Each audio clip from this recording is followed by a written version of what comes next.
Oh my goodness, this place looks absolutely epic. Welcome to the swamp and bayou of Texas, ladies and gentlemen.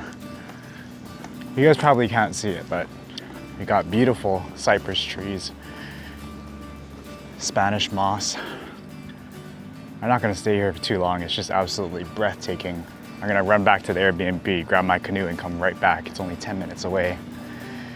And spend the afternoon, last 4 hours of sunlight capturing this beautiful place. I mean, look at this. This is just a little lake here. It's like endless photography compositions that you can just have in this one little lake.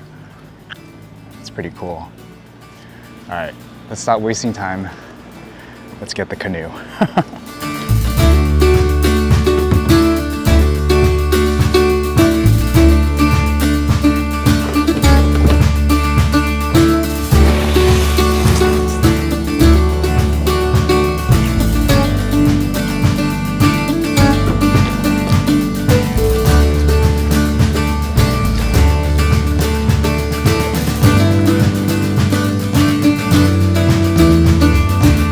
You might be wondering, Spencer, why on earth would you ever go to Texas aside from witnessing this beauty that's surrounding me right now? This is like a really, really nice little lake area to photograph. But actually, the real reason why we're in Texas is because I have a nursing conference for work in New Orleans, Louisiana. And this lake borders Texas and Louisiana. So it's cheaper to actually fly into Dallas-Fort Worth, make the 3-hour drive out here, spend a couple of days here before my conference and then head towards Louisiana for the conference. So I figured I'd try to make the most of it. The main goal for today, I don't have a lot of time. The sunlight has kind of gone away, but I just kind of want to get my sea legs ready. So as you can tell, this small little kayak probably wasn't the best decision because it is a little wobbly. I want to make this video just kind of like a chill video, nothing too super serious, but just kind of give you guys a little bit of tips and trips from my experience photographing from a kayak, a moving vessel. So what happened was I went on that sunrise hike on McIntorin thinking that that would tire me out and I would sleep on my red-eye flight. I flew out around 3 p.m. Hawaii time, 5-hour flight over to Seattle, and then a 4-hour flight from Seattle to Dallas. And I thought I was gonna be able to sleep on that flight over from Seattle to Dallas, but I maybe got 2-ish hours of less than ideal sleep. So I was like, super tired. I don't know how I did a total of like 5 hours of driving. I'm kind of looking at this composition behind me. I don't know if you guys can see that, but you've got this big prominent tree here surrounded by a grouping of smaller trees facing away from the sunlight. Ideally when people come to shoot this lake, usually like backlit trees, you get all the Spanish moss kind of lit up in the back, but right now we don't have any sort of light. So I think I'm gonna try and get this shot here. The problem is that I'm kind of slowly drifting with the kayak. So I gotta try to get myself in the right position and slowly drift forward without creating too much reflections, which is gonna be a little bit of a challenge, but let's see if I can pull it off. The light just came back out just for a little bit, now it's gone, but I was trying so hard to wait out my ripples that I'm making with this kayak, because now it's like nice clean reflection, but the sun is, it just came back out. There it is, you can see it. Now I'm trying not to make as little movement as possible in this kayak. Not a bad first shot, I would say.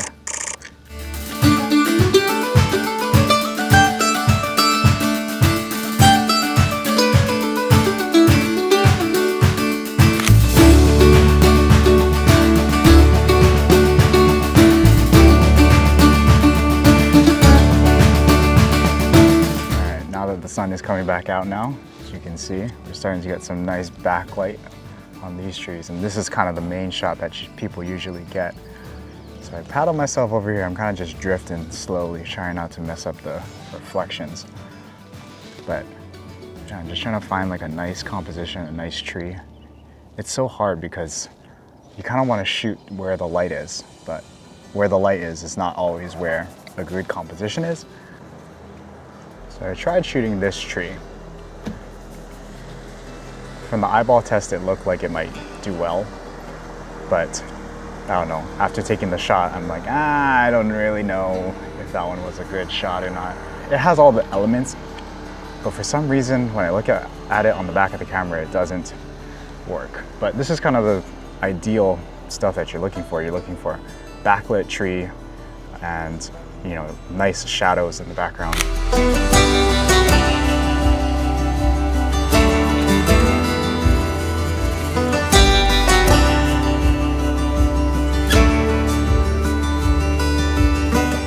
So been hanging out on this side for a little while and just kind of drifting back and forth, looking at the light and the compositions. And I don't know if it's because I'm so sleep deprived, but I'm having a hard time really trying to find a good solid composition. I think it's because I'm sleep deprived.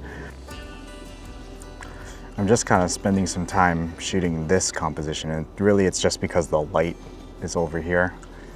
Not that this composition is anything spectacular, but this is just where the light is. My thought process is that, yeah, my creative brain is not working right now, so just shoot the light and hopefully I'll like it better when I look at it in the back of the camera, because, yeah, struggling out here.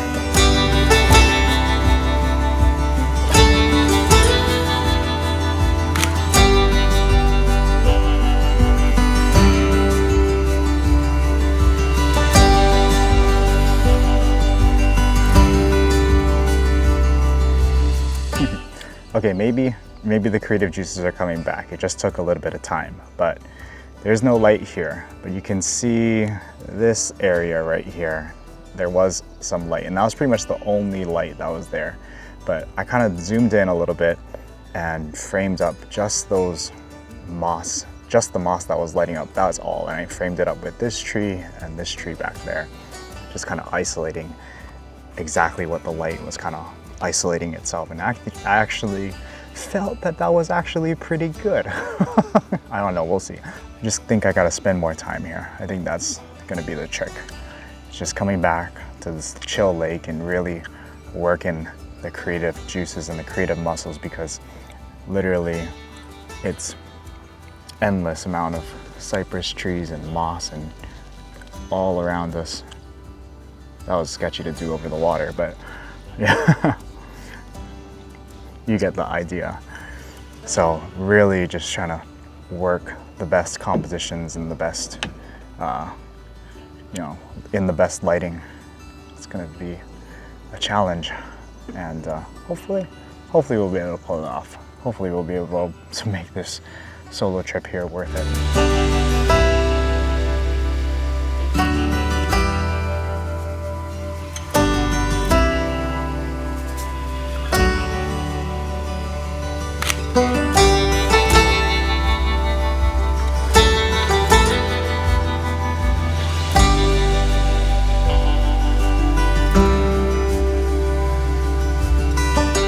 Well, I think our sun has gone away for the day, and unfortunately the weather is not looking too good, but I will try every morning to come back and see if we can get shots every morning and every evening, because I do think there's more possibilities for better images if we did have the light. When we don't have the light, everything just kind of looks flat and dull and just unappealing. But I guess that would also be another challenging thing to do, is like, can we get good quality shots even if we don't get the light that we want here? That'd be an interesting challenge to try and take on. It's almost like I spoke that challenge into existence, because the following morning we got nothing but overcast skies. Good morning, everybody. We are back out here in Caddo Lake State Park exploring the same little pond that we explored yesterday. So you can probably tell the lighting is not great. There's a lot of clouds. So I don't think I'm gonna spend too long here today, especially if the sun doesn't show any signs of popping out behind those clouds. To really get the best shots here, you really need some sort of either backlight, side light, or direct light on these beautiful trees. But I think it might actually be a fun challenge for like a landscape photographer that usually relies so heavily on light to create good images. You know, it might be a challenge for me to try and see if we can find something without any sort of light here on this particular morning. So Yeah, should be a good one, should be fun. Just gonna be kind of slowly paddling around and hopefully running into a good composition. So the primary concern that I think any photographer would have when coming to this location for the first time is obviously safety, right? So safety for yourself, hence why I've got the life vest here. I totally forgot about this yesterday, which was a bad idea, but life vest number one. I don't want to put it on because it's so freaking hot and I don't think I'm gonna fall in. Plus I can swim, so not the most concerning thing for me personally, but the thing that I was most concerned about before traveling here was how am I gonna keep my camera gear safe? So that's where this guy comes in. This is the Yeti Panga 28-liter bag.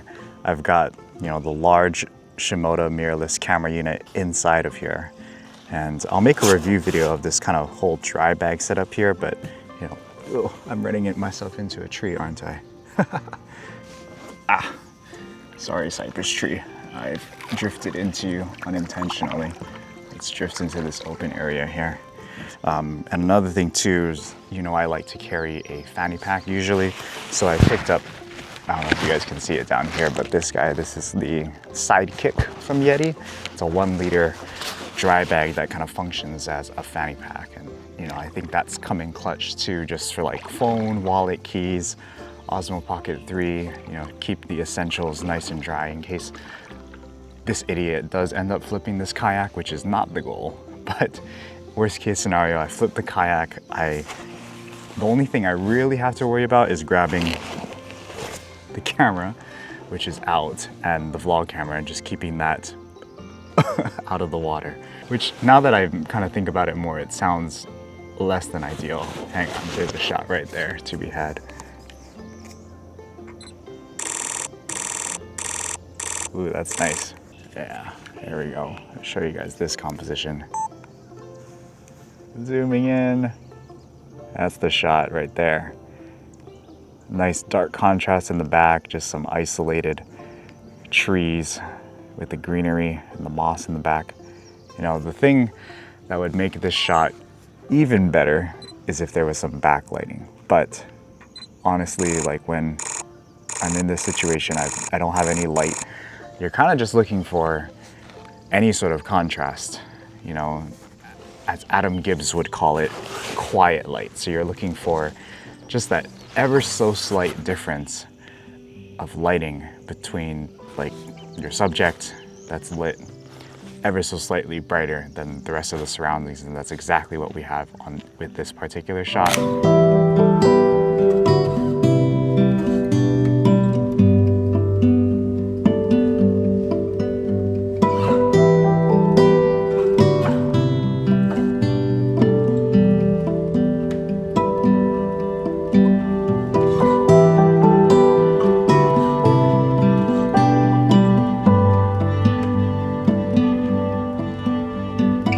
The Yeti bags, that's kind of been the strategy on how I'm keeping my gear safe.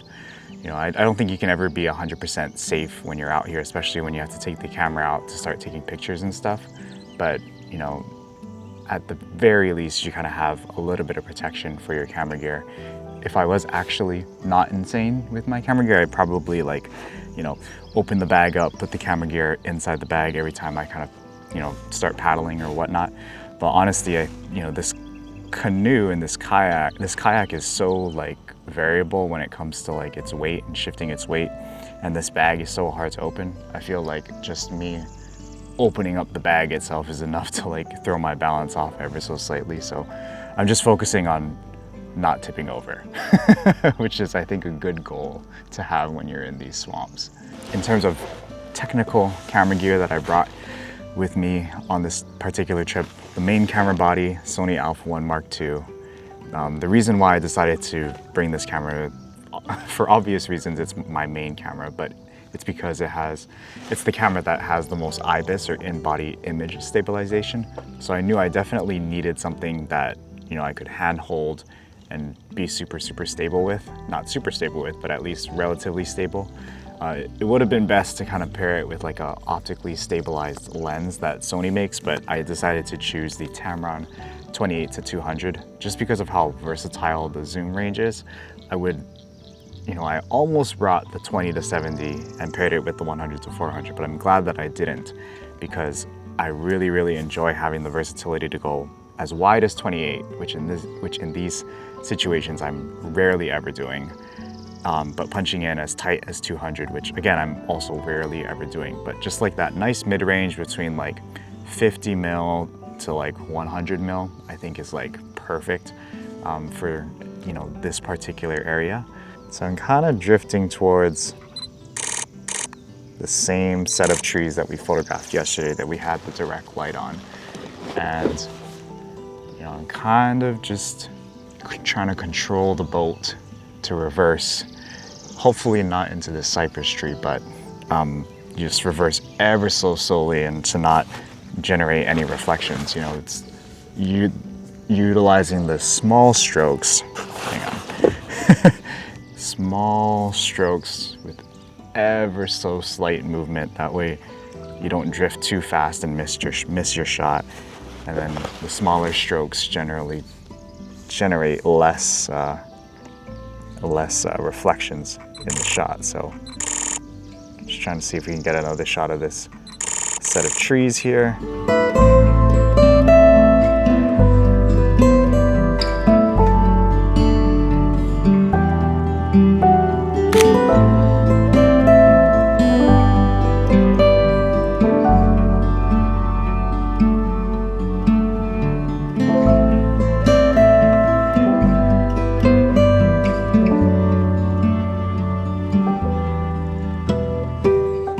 I did also bring the 100 to 400. It's sitting in the camera bag right now, and I primarily brought it just in the off chance that we run into some wildlife, or if we see a shot that's requires a really super telephoto zoom kind of reach. I haven't found any of those moments. I've been kind of hyper focused on photographing the trees, but I do have it in the off chance that we need it. This next shot here, we've got the same set of trees, we just kind of drifted a little bit more. And then we've got these two trees off to the right and the left, just kind of framing a tree in the background. And I just love how, the branches kind of almost like branch off. I don't know, there's something about it that I like. I can't really tell you what exactly, but I think it's a cool shot.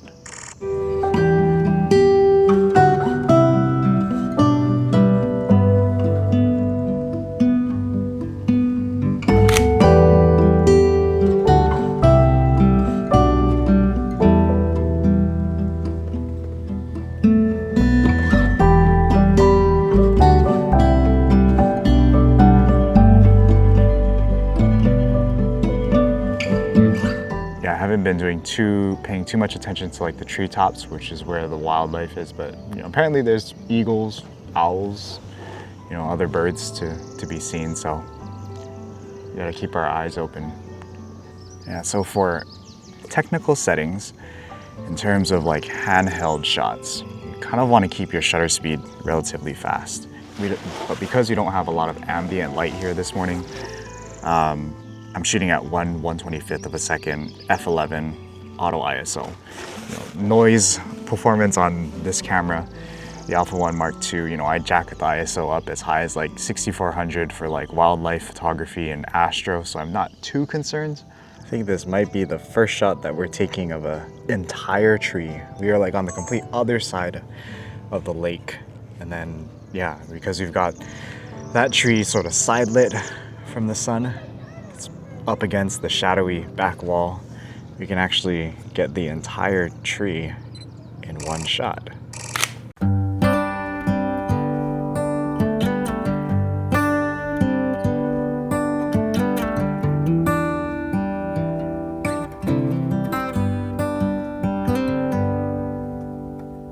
Just the right amount of light that makes this shot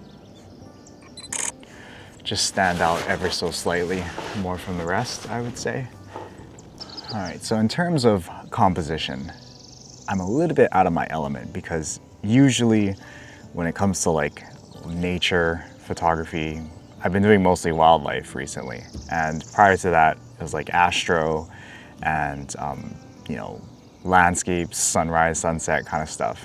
And usually for those particular scenes, you're trying to look for something that's pretty obvious, you know, foreground, midground, background, usually using a wide angle lens, incorporating the sky into the frame. For this particular location, you kind of have to forget all of that. And you pretty much just have to almost like unlearn certain things of, certain principles of landscape photography. Obviously, you still want to have like a main prominent subject, and you want to frame up that main subject with lighting in mind. And obviously, what we don't have today is direct light, and that direct light, that sunlight, usually is over here and creates beautiful like backlit scenes, even front lit scenes. We kind of got a little bit of that yesterday. You know, even when you don't have a lot of light, even when you're kind of like in this like flat lighting situation, there's still shots to be had, I think. And what I'm basically looking for, regardless of whether we have direct light or not, what you're looking for is contrast. And that contrast is between, you know, the main subject, which is your cypress tree and your Spanish moss, and separation from the background. And, you know, essentially I'm kind of just scanning around looking for areas where we have trees, and then directly behind the tree is like a nice dark background. And, you know, I think that creates some nice contrast, even if we don't have any sort of direct light, you know, because we've got all these clouds creating just like one big softbox. But, you know, in the open are these relatively well-lit trees that are around us. And then as you kind of look further and further deeper into the forest, you kind of lose the light, and it creates a little bit more shadow, and it creates that contrast for these particular shots. You know, this tree right here is kind of the perfect example, because, you know, not only is it like more brightly colored, but, you know, it's getting more of this ambient light, and it's contrasted well against like the dark background.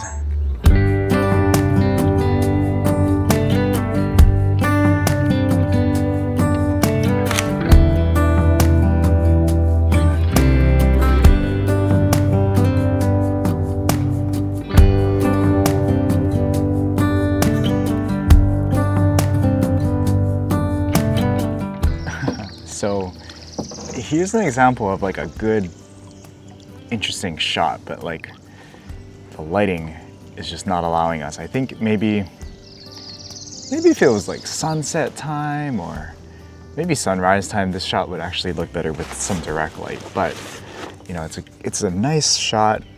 You got this one tree that's just isolated here. Unfortunately, it's like just in shadow, and everything in the background, all those cypress trees are all well lit by kind of the ambient sun.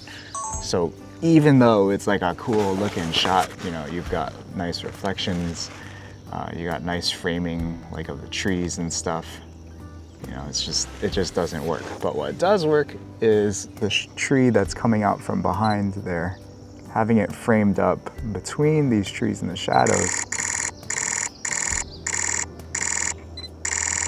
Oh no, that's not a bad shot, but you get the idea.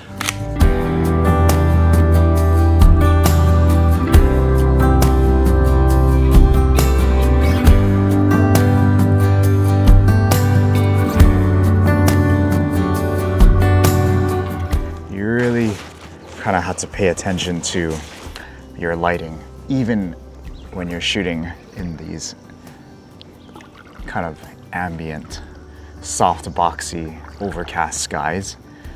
There's still lighting to pay attention to, and there's still lighting that can work to your advantage and lighting that can work to your disadvantage. Because again, now you can see the direct light on these trees, not direct light, but you got more ambient light on these trees.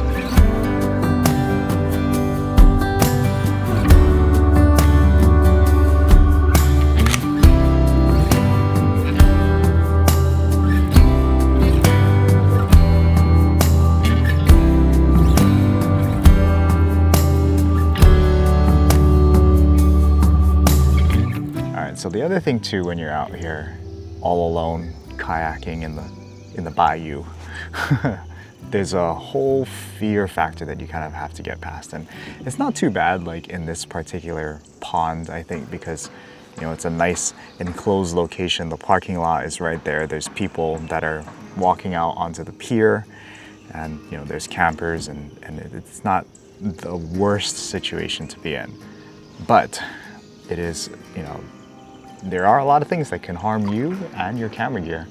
You know, there's gators in these waters. There's always the possibility that this thing will flip over and, you know, destroy all of your camera gear. But all of that didn't really deter me from coming to this location, just because, you know, I've always like seen like other photographers, you know, take pictures out here, and I wanted to kind of experience and see this place for myself. And it's just some things that you have to kind of prepare for, consider. Wildlife is always going to be a concern whenever you're, you know, out here in Mother Nature. But honestly, I haven't even seen one gator, and I've spent a few hours out here already. Hopefully I can see one. I'd like to take a picture of one, but you know, I don't want to like get too close and get too involved, if you know what I'm saying. You've got this single tree with its arm kind of outstretched. If we place it right in the middle between those two trees, I think that might work for a shot.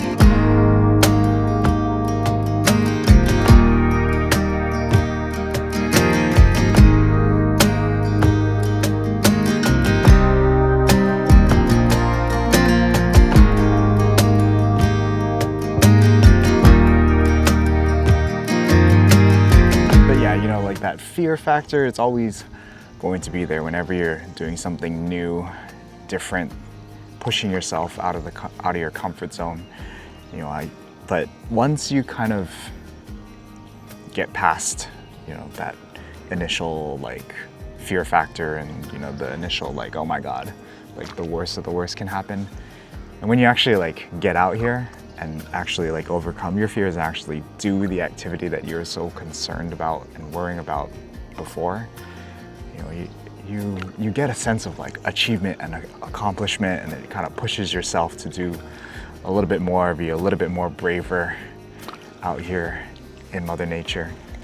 You know, I think the peak of my anxiety when it comes to like doing crazy stuff out here is probably the night before we did the mission up to Lake Waiau with the snow and stuff. Like I don't know why I was so anxious about doing that, but I kept worrying, and ultimately just told myself, Spencer, you better just do this, otherwise you're gonna regret it on your deathbed. And then that kind of gave me enough strength and energy to kind of overcome my anxiety surrounding that. So while this is a little bit scary, I don't feel as kind of anxious, because once again, you know, I don't know when I'm ever gonna be back in like Texas exploring the bayou, and you know, having this opportunity, you know, to photograph this sort of landscape here. Having the conference in New Orleans and having it be only like a 5-hour drive away. Once I saw that this lake was in relatively close proximity, I was like, yeah, we gotta pull the trigger, we gotta do this, because what perfect excuse. Maybe. I don't know, I really like this tree right here. But again, the background is a little bit light, or you know, it's pretty well lit by kind of the ambient conditions, so it looks good to the eyeballs. And then like when I put my camera out, I'm like, I don't know, because of the background. Another thing we could do is like in post, we can just like dodge and burn so that the background just appears darker, and like the tree kind of make the tree kind of glow a little bit. You can do a little bit of magic in post-processing and editing to see if you can salvage a shot.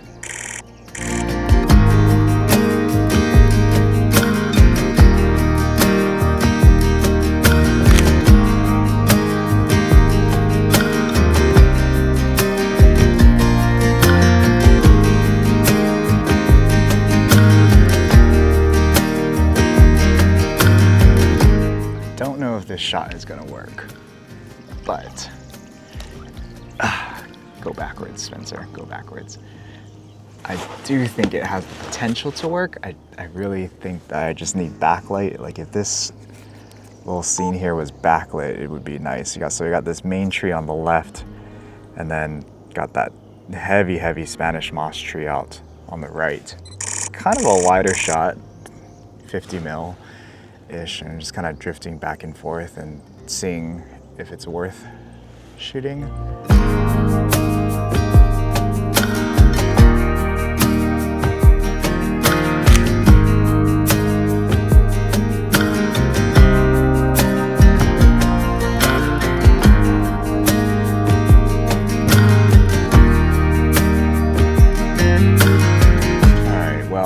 I think I've exhausted all of my compositional options. You know, as the sun continues to rise up higher in the sky, the light is just gonna get more and more spread out, even into like those shadowy areas. So maybe we'll try and come back tonight, this afternoon for sunset. And we'll definitely come back if the light seems like it's gonna open up. But, you know, if not, then I think I'll just kind of chill at the Airbnb. I've got a lot of editing to catch up on, so I'm not too upset about that. I also don't want to tire myself out because I have another trip coming up after we get back from this one, so it's gonna be hectic for the next couple of weeks. So I don't want to like overdo it and, you know, go super crazy. But yeah, it was like a nice little morning. Hopefully you found the tips on photographing from a canoe or a kayak a little bit helpful. But yeah, I'm gonna head back to the Airbnb, headed to town, grab some lunch. Only spent about an hour and a half really out here this morning, which is fine. You know, if there was light, it definitely would be a different question, but I think despite the fact that we didn't have any direct light this particular morning, I think we still did a good job of capturing some nice moments of contrast, even in this kind of soft ambient light situation. Make sure to tune in to next week's video for part 2 of this series, because despite being all alone, I decided to go on a little adventure to a different lake, where we actually got some backlit shots on these beautiful trees.